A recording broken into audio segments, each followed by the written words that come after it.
My name is Caitlin Wilkie, and this is my parent workshop, and I'm going to be talking to the parents as if I'm the teacher.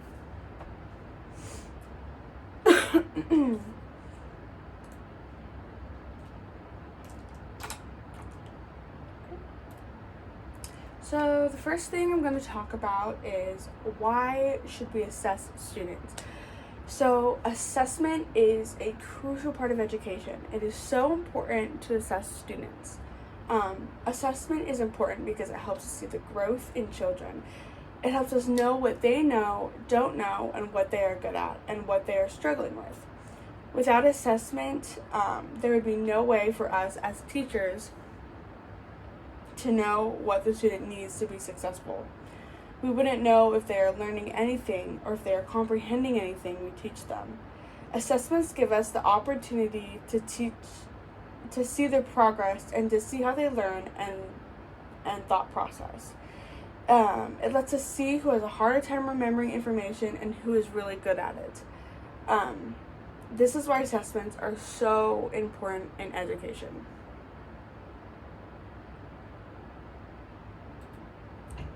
Okay, so the next thing I'm going to talk about is how to help prepare for performance assessment. So performance assessment is using activity to test the student.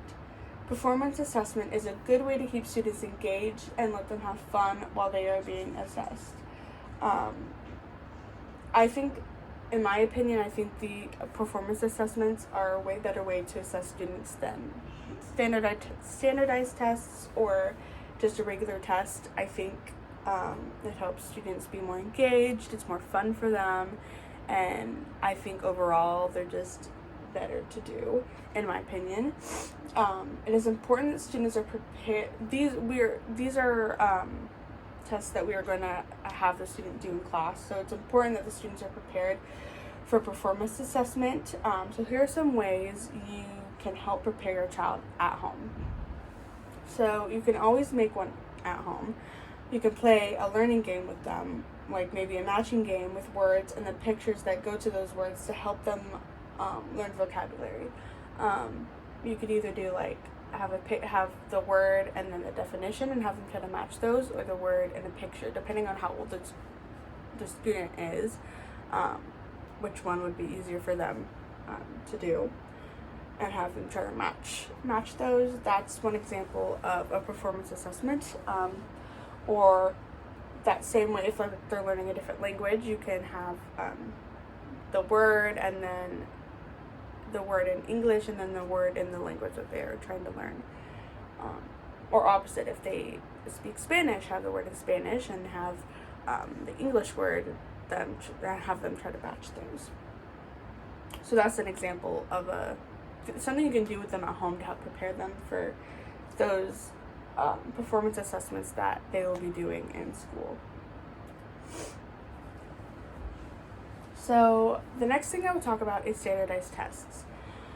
So this can be a very controversial subject. So some people don't agree with standardized tests and some do, but whether or not you agree or don't agree, your child will be taking them in school, depending on where they live. Most places require standardized tests.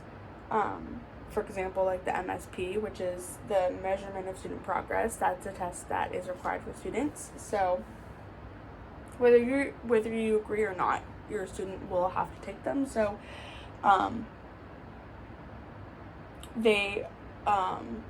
so we need to be able to prepare the students as best as we can. So it's important that we do everything we can at school and at home, that they feel confident about the knowledge that they have learned.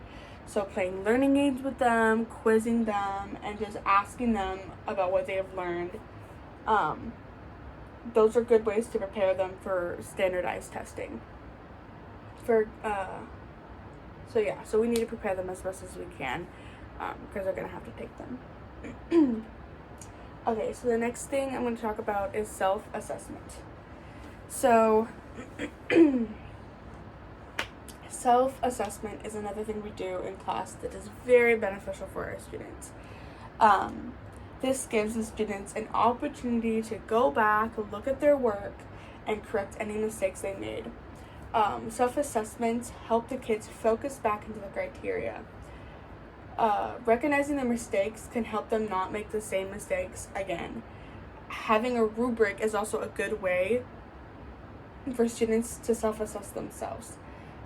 It helps them go back and make sure they have everything they need for their assignment and correct anything that they need to fix. So rubrics are something that we have for most assignments, and it's important not just for before the assignment, but after, to go back and look and make sure that they have everything, correct anything they need to correct. Rubrics are a good example and a good way to self-assess.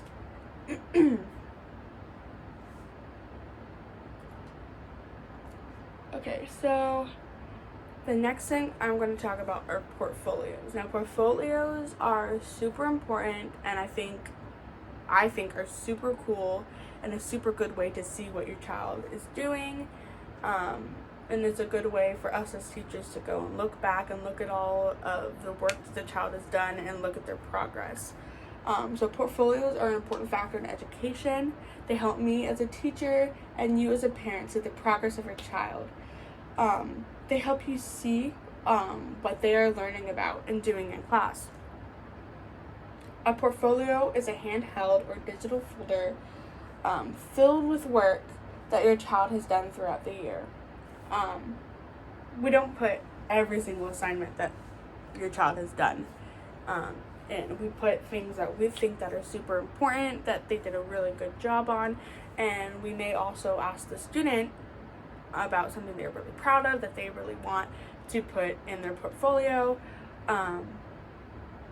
So things like artwork, writing that they've done, activities they've done, if they want us to take a picture of them doing something, or pictures that we've taken of them doing activities, interacting with students, playing outside.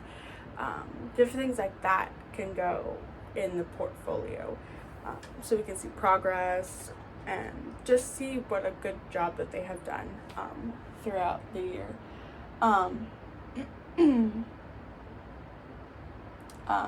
So it can be handheld or it can be digital. So the handheld is like a physical folder that you put their physical work in, like their artwork, their writing, all that stuff. The like direct thing that they did, we would put right into the portfolio, so that you can flip through the pages and look. You also can have do the digital portfolio, where you would take pictures of all of their work, and put that in a file on your computer.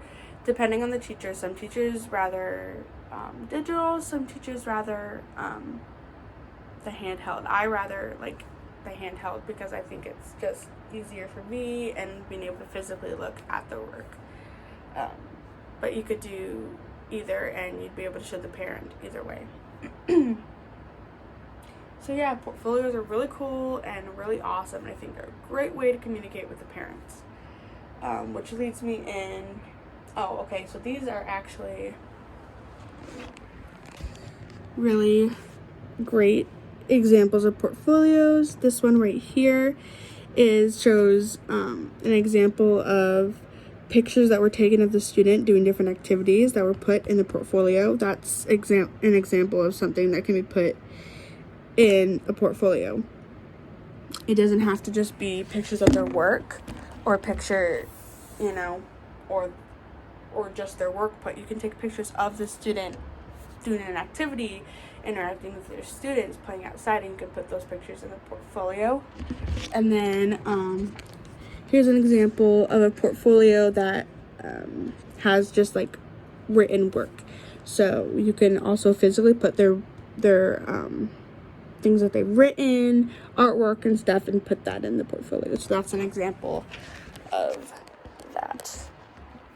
Okay, so the last thing I'm going to talk about is communicating with families. So communicating with families is super important. It's important that we communicate with you guys so that you know what is going on in school. So communicating with with the families is very important. We as teachers want to make sure you are all in the loop. So we want to make sure you know exactly what is going on here at school and what your child is doing. We try to have at least 2 parent-teacher conferences a year to help keep you updated with your child. One at the beginning of the year, kind of to talk about what's going to be going on in school and what to look forward to, what to, expect. And then one towards the end of the year to kind of go over everything that your child has done and see the progress of the child.